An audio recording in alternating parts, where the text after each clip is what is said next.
This was just mentioned, so I'll allow both candidates to address it more fully. Why don't we give 3 minutes to answer this? This is a rather complex issue. Okay, so let's talk about House Bill 1510, the so-called Fairness Act, which is feared by some to be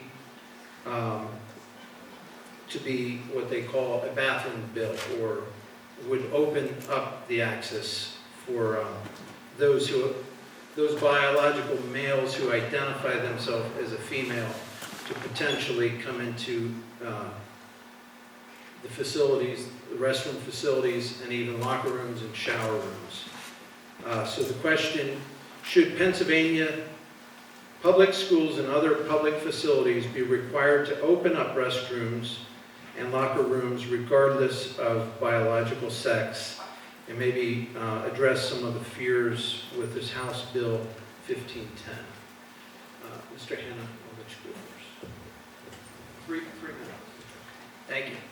House Bill 1510 was presented in this legislative session, and initially it was circulated with a co-sponsorship memo that just said that the intention was to protect people from housing discrimination, from job discrimination.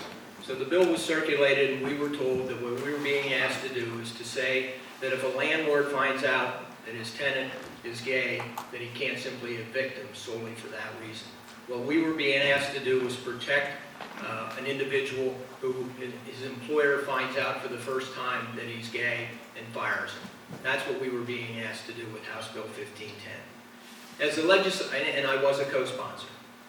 And as the legislation evolved, and as discussions evolved, it became clear that this bathroom issue, the public facilities language within the bill, created this very problem, that you could create this issue where someone could interpret the bill that to mean that it could mean access to public facilities, public bathrooms.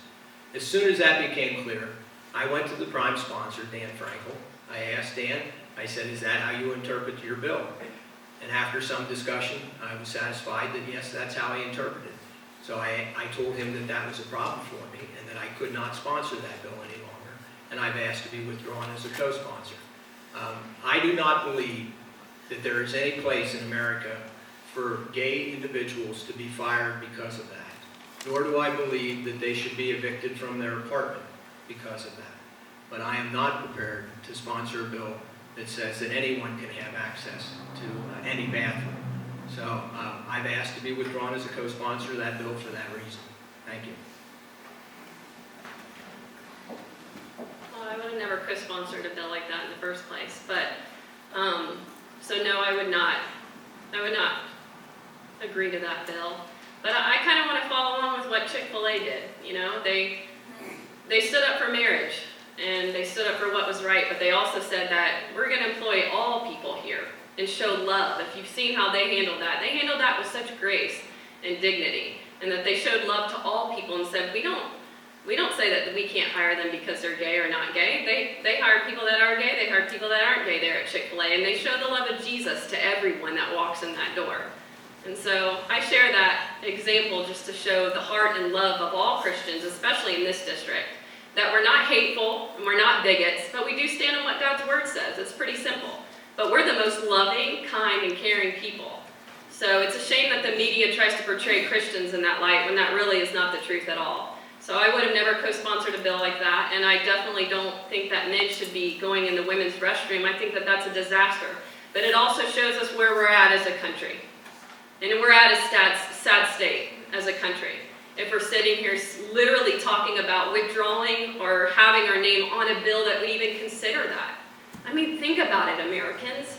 Think about where we're at as a nation, how far we've come to the founding principles and what the founding fathers told us. They warned us and they said if we walked away from our morals and our values, that we wouldn't have the nation that we did, and we're on the brink right now. There's a lot at stake right now, and it's up to us to make the right decision. And it's up to us to appoint godly leaders that will do the right thing every time and follow the principles and the values and the morals that their life, how they live their life. So thank you.